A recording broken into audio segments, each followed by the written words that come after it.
Hi, I'm Lisa Singer. I am the event editorial manager at MediaPost, and I'm bringing you our summer series. It is MediaPost BTS, and it's where we're sort of going to pull back the curtain on some of the most influential marketers in the industry. And joining me right now is Diane Sidden, and she is the Global Digital Marketing Consultant, Growth Marketing at Cisco.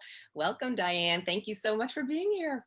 Thank you, Lisa. Happy to be here. Yeah, I'm so excited. And when we first met, and it was, I think about like a year and a half ago when we were still live, and it was at the Deer Valley Search and Performance Summit. Yes. And it was like, I mean, one, that's amazing. Like, I can't wait till we can get back there. But we had so much fun there. It was really nice to get to know you. And that's really part of where this series came about, like just meeting people like you, and just there's so much more, like, finding out more about you and how interesting that is. And of course, at our summits, we're really about, what we can do with strategies and how marketers are working, and really, which is so important. And that's really what it's all about. But I wanted to know more. And so that's what this is what the series is all about. So I really appreciate you being here with me. Sure. So, Well, yeah, I was trying to think of like, where do I start? So actually, I kind of came from an IT background. So let's just be totally transparent. I was kind of more on that side of the fence for a long time. And then I had an opportunity to go work for a local SEO company. It was when search engine optimization was just coming out. In fact, Google didn't even exist. It was more Yahoo, Dogpile, Ask Jeeves, all these random search engines. And the whole thing was, we're going to get you on the first page of Google for whatever keyword you want. And of course, back in the day, as everybody knows, some of those tactics were like meta tag stuffing and all that were probably not the best thing to do.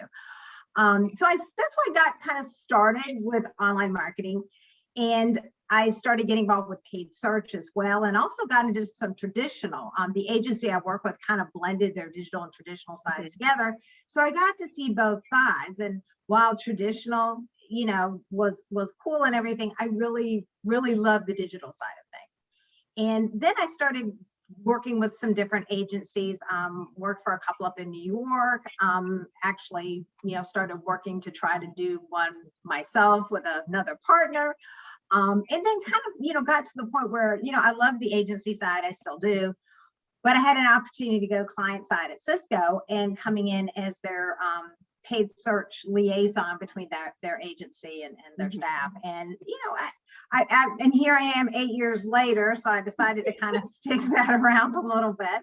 But it's been a good experience, because bringing the agency side into a large company and having that knowledge is really critical, especially because Cisco, we have so many different agency partners that we work with, and understanding what it's like to be in those shoes, I think, is really important, because a lot of times people don't understand how hard that role really is and how demanding a customer like Cisco can be sometimes. So it's been good to be able to bring that inside view, I think, inside the Cisco. And it's helped me to do a lot of different roles within the company. That's one kind of the one thing that's been kind of fun staying there, is you have an opportunity to try different things. And so I've been able to get involved with like internal consulting. So I feel like I'm kind of coming back around a little bit, and, being able to help internal teams with projects and things that they have, and how we can help them, grow and develop.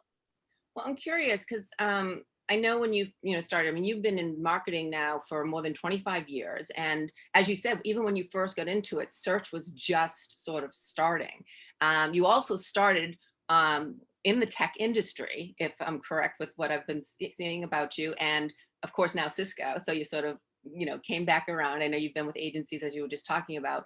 But talk about that as a woman being, how that has evolved. Like, what type of hurdles did you go through, and how did you sort of navigate that through your career?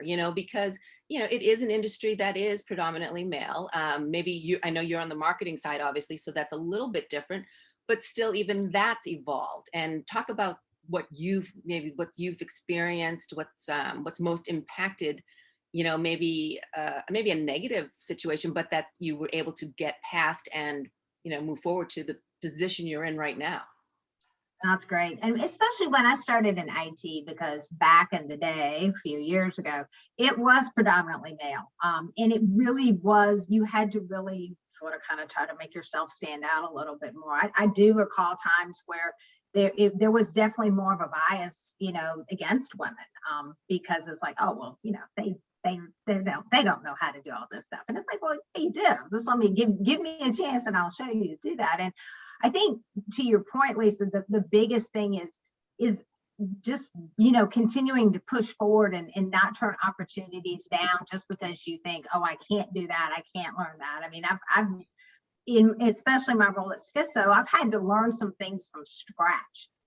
Nobody, from the very beginning, and now an expert in that area. So it's also like, you really just have to prove that, I've got the smarts, I've got the dedication, I can do this, and just give me a chance. And, people are like, okay, let's do this. And then once you kind of prove that, then it's like, okay, well, this person can definitely do it. So I think women just have to really kind of try to break that glass ceiling. I don't know if I really like that expression, but again, it's kind of forcing the boundaries to prove that, yes, I can do this, and give me that chance because I can.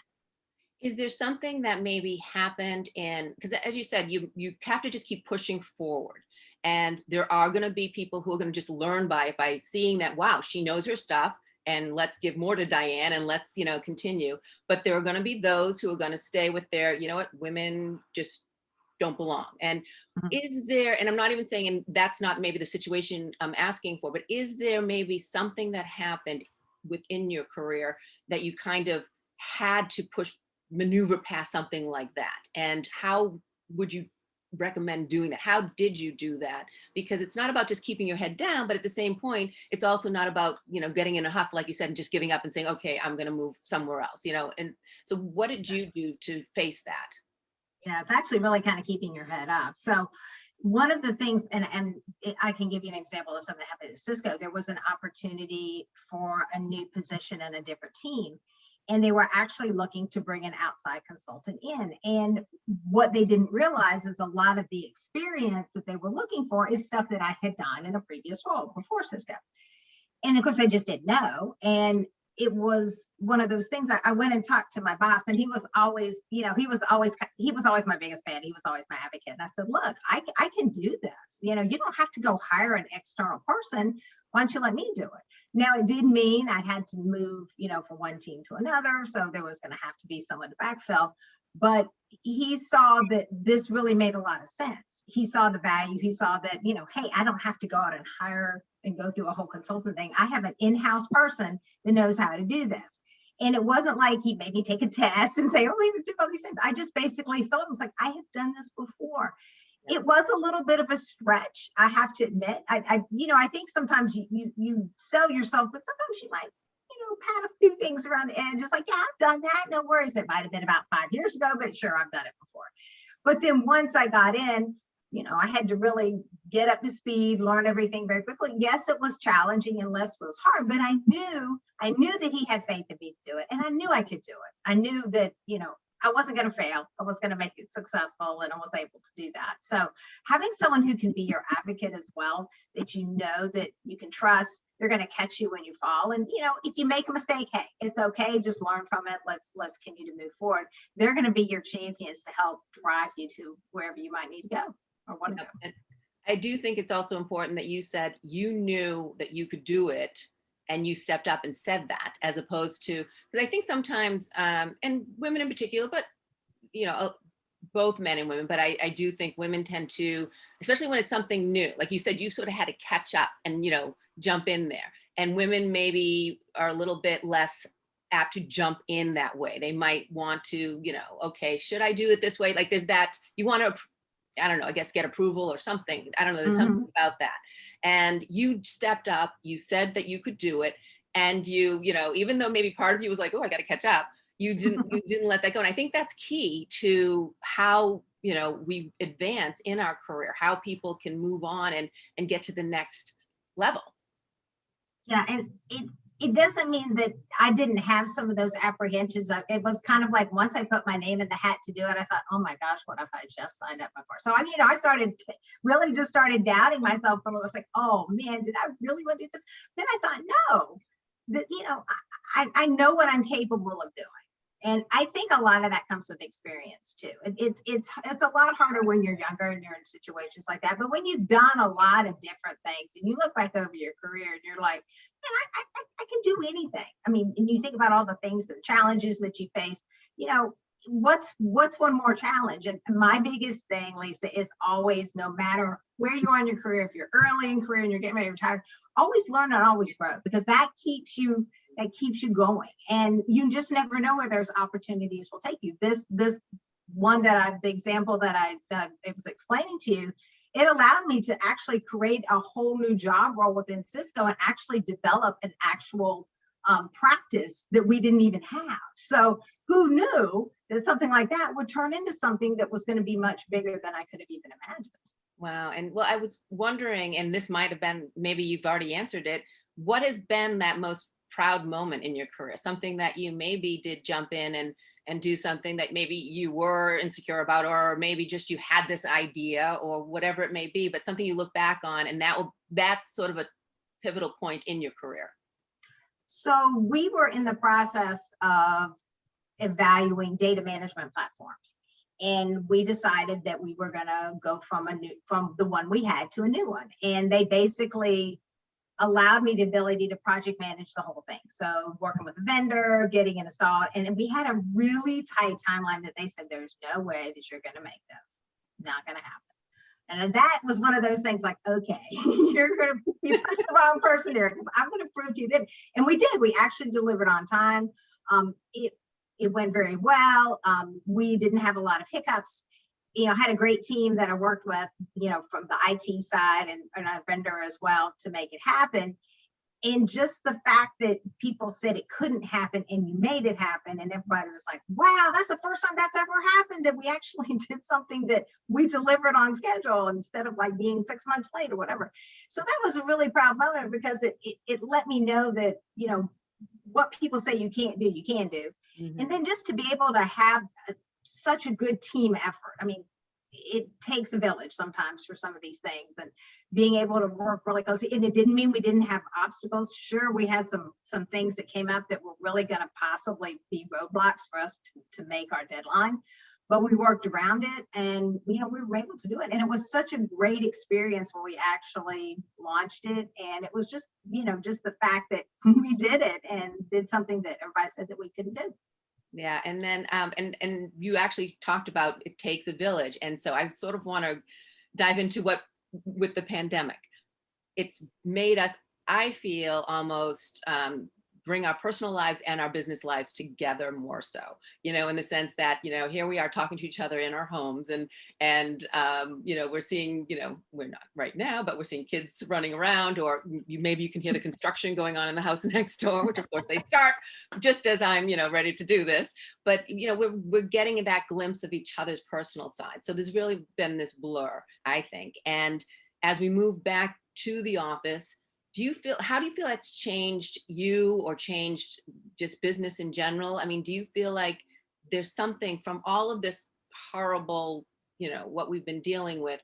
Is there a learning that we can take from it and move forward? Like maybe we do continue to keep this personal business a little bit more blurred, or maybe that helps to make you a different boss, or working with the partners, or whatever it may be. Is there something that that we can take from all of this that we've been doing and bring it forward with us? That's a great question, Lisa. And it's something we actually talked about recently in one of our meetings, that as we move back, there's a lot of things that happened on the positive side. We got to know our employees at a totally different level. Yes, their kids might come into the room. Before pandemic, that was kind of frowned upon. Like, oh no, you need to keep your kids and your dogs and everybody. Now it's like, bring it on. We want to see the pets. And sometimes we'll have like a little pet show, and everybody brings their pets on, and the kids come in. And I want that to continue when we go back, because I know for us, we're going to continue with a hybrid model. It's not going to be everybody back in the office, You're going to have some people that are going to be like, look, I like this work from home. I don't want to go in. So every time you have a Zoom meeting or WebEx or Microsoft Teams or whatever, you're going to have somebody that's always going to be at home. And you have to keep them as if they're there in the room with you and making sure they feel part of it. I know before we had the pandemic, a lot of times when we'd have, a WebEx meeting and you were at home and they were in the conference room, you always felt like you weren't part of it. You were kind of like left off, everybody go through but I don't think now that's going to be the case. And I also think the other part is a lot of the empathy that we feel for each other. A lot of times when we get on calls, the first thing we'll say is like, how are you doing? You doing okay? How are the kids? Because now you know more, you have more that glimpse into someone's personal life. And, especially some of my coworkers in India who have had to deal with horrific scenarios, checking with them and see how they're doing. Like, how's your mom doing? Or she had COVID, or someone that had to go over there and take care of a sick parent. It gives that whole human element, I think, more of the first part of the conversation instead of, okay, we're here for our meeting. Let's just check and see how everybody's doing. And people dealing with kids being at home and trying to homeschool and all of that. And just the struggles that everybody's had, or if they've been sick or had family members. It's really kind of given us that ability to see inside what someone's like when they're sitting behind the screen at home. And I would really love that to continue, because I think we've gotten to know each other at a different level. And just because some of us go back in the office, I don't think that should really change. Yeah, and I'm curious also, just even as a marketer, and how has that impacted you, now dealing with consumers, and now as a marketer, do you think that sort of opened the door for different strategies or different ways of dealing with consumers?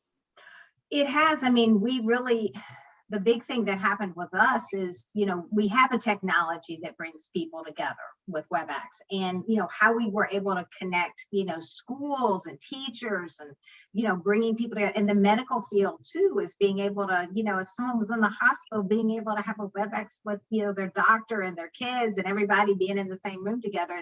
It was taking the technology and using it as we have, but I think just really thinking of it, for the better good of people. And so we really pivoted a lot on, focusing on that, but then also, the whole work from home, how to do that better. And so we really changed a lot of our marketing to not to be so much about the product, but be about how you can help and make things better, especially in, the time of this pandemic. But then as we move forward, how we can continue to make things safe and how we can, deal with this new reality.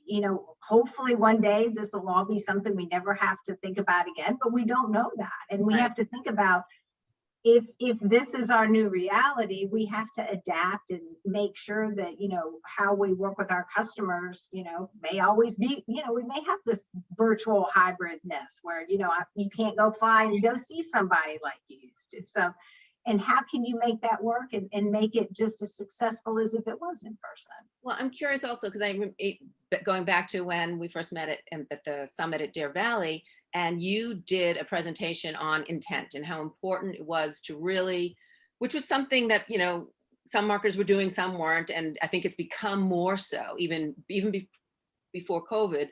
But I think, using that intent marketing in terms of how you determine what your content is going to be. And I know that was really the gist of your presentation. That was something that you really believed in.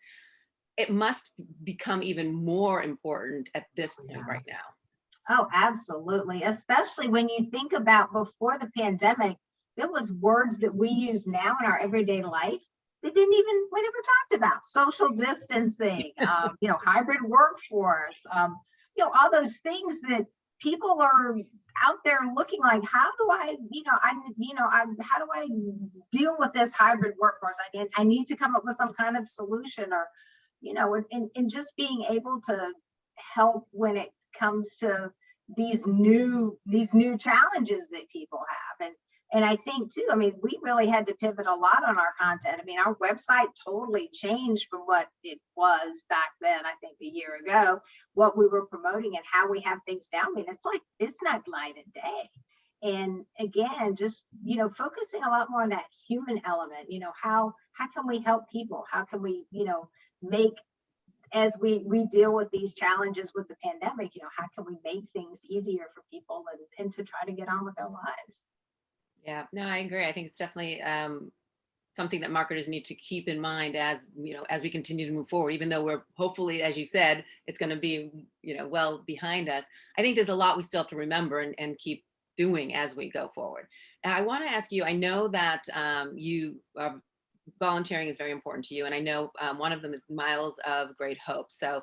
I think that's when I saw that, I was like, wow, this is amazing, and so you touch on that a little bit, but also just as a marketer, what do you feel like do you feel like you have a responsibility? I mean, you have this voice, you have a voice that maybe others don't have. Do you feel that that's important as a marketer, that you need to kind of step up for those who can't speak for themselves, or just for what's going on in society, and help, shine a light on things? Oh, absolutely. We have the most perfect platform out there. And one of the, I mean, I'm very fortunate with Cisco is they do encourage a lot of giving back, getting involved. And that's been something that's been important for me for years. And it's given me the ability to do that. When they actually give us time off every year to go do volunteer work. And one year I actually went to Ecuador for a week to help with kids. I mean, it was phenomenal. It was life-changing. And Miles is one of those random things. I just happened to be in a park one day and met the group, and they were talking about how, trying to get clean water for Kenya and Africa. And there was just something about it that spoke to me. And so I continued to have conversations. I got on the board. I handle a lot of the marketing. I became like their marketing person. Of course, it's all pro bono. It's all not that, but I think there's so much in this world that we can do outside of just our 9-to-5 job and being a parent, mom, dad, whatever. But there's so much out there that needs our help. And when you have the ability to do something, even though Miles was one of those random chance things, just happened to happen, it resonated with me in a different way. And I just think it is part of who, and not just as marketers, but who we are as people. We're so fortunate in what we do and where we are and how we live, but there's a lot of people in this world that can't even get clean water. And if there's just a little something that we can do, I think that's part of why we're here in the first place. Yeah, and come, at Cisco, you mentioned that they are very, positive with you guys and wanting to give you that time to have those opportunities to help. But as a larger company as well, which I think a lot of companies sort of dealt with, especially, I mean, it's been for a while, but especially during this past year with so many different things going on, not only with COVID, but with social inequity and just all of the challenges that we've been facing. And some brands step up and some don't, and some don't know how to, and it's more difficult. A smaller brand might be able to say, okay, this is who we are, and we can, and it's very easy for them, this is what we stand for and this isn't what we stand for. A larger corporation maybe doesn't have that flexibility. Talk about that. Like, how do you sort of deal with those values, deal with being that voice for what's happening in the community, but also the bottom line, know that you have all these different consumers with different ideas and different values, and you need to sort of help them. You need to be equal to them, each side of it. One thing with Cisco, and you touched on it, Lisa, is they were not quiet, especially when it came up with a lot of the social inequality things that happened last year and continue to happen. They invested a lot of money. They actually created a check-in for us because a lot of people were hurting. People, were reaching out to our CEO saying, you need to do something. Well, they did. I mean, they brought experts in. They started educating people internally because we found out that a lot of folks in-house aren't always, probably the best people. And they actually let people go when they discovered on our online chat some of the things that people were saying that were just like, look, we don't need this here. We're going to move that out. And they brought people in to help us learn. it helped me educate myself a lot. I mean, I grew up in a, a rather interesting household where, there was a lot of, racialness going on. And I was always very ashamed of that. But when everything started happening, like with George Floyd and all that, it really made me come to grips with a lot of it on a personal level and realize I need to change a lot of these things that I was brought up, and that wasn't right the way I was brought up on that grounds. And the Cisco's continue to do that, just with other things and addressing any of the things that have gone on within the last year, not just the pandemic, but everything else around that. And it's made me really proud to be there because they've stood up. They won't tolerate anything internally, but they're working externally to try to get involved with different communities, and having people like, look, if you want to go get involved with this, whatever, if you want to go protest, you do what you need to do. Yeah, we're going to totally support you. And I think that's been very, very good. I mean, to be able to work for a company that does provide that safety net, I guess, to say that, it's okay if you feel compelled to go do things that, to voice your opinion about something that you feel is not right, then you should be able to go and do it. Diane, I think you really, what an important point was that that Cisco allowed the opportunity to educate people, because I do think sometimes there are assumptions made, even just in terms of thinking, oh, there's nothing going on that's not, equal in terms of, people being treated certain ways or what's happening, or just a lot of times people just, their heads kind of buried in the sand, not necessarily because they're bad people. It's just their lives are what they are, and they just continue plugging forward. And I think the same with brands. Even when you go into organizations, sometimes it's very just, you have to deal with, you need to pay your employees. So you kind of, even like when people boycotting Facebook, that was a difficult time for many D2C brands, because that was their bread and butter. Yet they stood up for the value of, they wanted to be behind, Black Lives Matter, but at the same point, it was a difficult decision. So they had to find other ways to help and show their voice. So I think education is really key to that, in terms of giving brands the opportunity to speak up, but in a way that's comfortable to them. Yes. And I mean, it made me as a person reach out to some people to understand their experiences, to learn, like, what was it like for you growing up? And just because, you think, oh, my life was just like cute, and there was, you didn't deal with some of the things that some people had to deal with. And until you walk in their shoes and try to empathize and understand what they're going through, I mean, you really have no idea. And then when you do, it gives you a glimpse of what they've had to deal with, and you understand why they feel the way that they do. And it's sometimes it's, just having those conversations with people and just trying to learn and have that the ability to listen and not judge, and realize that, not everybody has the same experiences that you do. And how privileged sometimes we really are. We don't even realize it until we found out these things sometimes.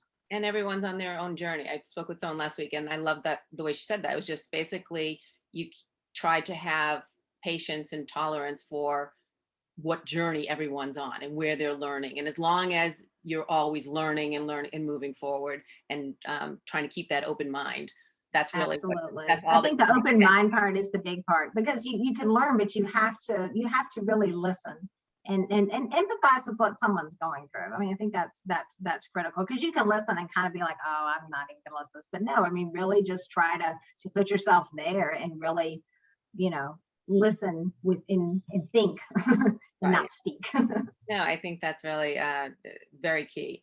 Well, I want to kind of wind things up a little bit with a little game, or have a little fun with word association. So basically, I'm going to say a word, and I want you to say the first thing that pops into your mind. So you up for this, Diane? Hopefully there won't be anything bad that pops up there, but I'll try to behave myself. All right. Google. Search engine. Sorry, that was probably bad. All right. Social media. I thought of Facebook for some reason. I don't know why, but I did. I just was thinking. Well, I mean, that was I think there were other social, was Facebook the first, or were there other things, but Facebook was the first that really. I think it was, but I think it was just I was actually thinking of fake book instead of Facebook, because you know how sometimes people tend to put stuff out there and it's like, oh really? This, yeah. So it was kind of a little bit of a mixture of that, I think. And all right, and cookies. Chocolate chip. I would Yeah, I went away from that one a little bit. See, I was thinking you'd go to cookies and cookieless future and all of this, whereas for me, I'm chocolate chip I went all in on the chocolate chip. and milk. Complete. Well, that I'm actually very impressed. You got out of your search mode. You got out of that, and you were able to just like think of treats. Sometimes you have to escape it a little bit. And I guess because I was a little bit hungry too, so I was like, ooh, chocolate chip cookie sounds good right now. Well, and I know I said that was my final, but I do want to find like just ask you, we, as you said, we hopefully, and we're all hoping that we're moving forward. And what are you most excited about, you know, in terms of, you know, with work and how, you know, just getting past all of this and, you know, looking forward to what's next. Well, I do look forward to at some point being able to go into an office and actually seeing people in person. I realize it's never going to be the way it was. At least for us, most probably it would be quite a while for that.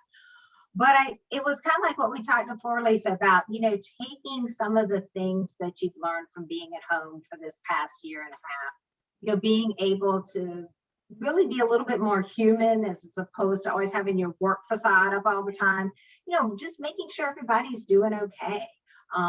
You know, feeling for the people that might decide to work from home, making sure they feel inclusive when you're in a meeting together. And yeah, I think just having that whole personal side where we've all kind of exposed ourselves a little bit more during the pandemic, we can continue to have that going forward. And I think it's going to make us better as far as marketers and people to just have that more human side to things as we Yeah. do. Well, actually, getting on that, actually, it reminded me last week at our summit, you were one of the few that were able to be there live. Oh Talk my about God. that. Be, you know, finally just sort of, you know, the summit was obviously done virtually, a lot of it, but we gave the opportunity for people like yourself to sort of dip their toes in the water again. So It tell me about was literally, and it was like my first, I guess, in a year and a half, actually being around a large group of people for the most part. And just, I think, you know, people were just so happy to be there. And of course, everything was wonderful as it always is. But now, yeah, of course, is famous for golfing. Is that something yeah, that I didn't golf because I'm not a golfer. But I mean, I did participate in some of the other things. But I think just being around like-minded people, sharing experiences, and of course, everybody's telling their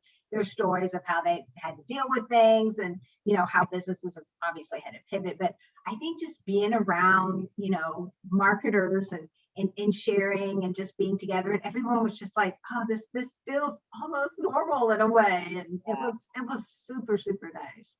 Yeah, and you know, hopefully, you know, we continue to move forward and get more of that and be able to get out there. But yeah, no, that's I was very jealous of you being able to be, because Pinehurst is so beautiful. And then just again, it's the Search and Performance Summit. So we'll have to, hopefully the next one coming up, that will actually, I'll be there live with you.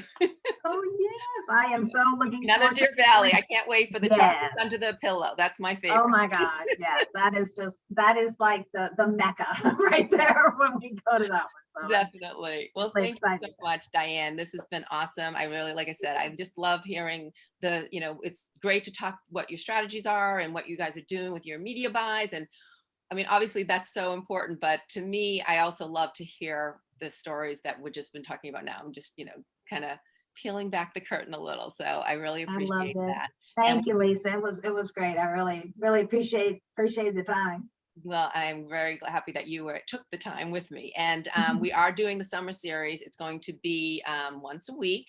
And again, we're going to be talking with different marketers and sort of hearing their stories. And if you have anyone that you want to recommend and that you want me to try to learn more about them, just let me know and I will see what I can do. So again, it's MediaPost Behind the Scenes, or BTS. And thank you so much. And again, thank you so much, Diane.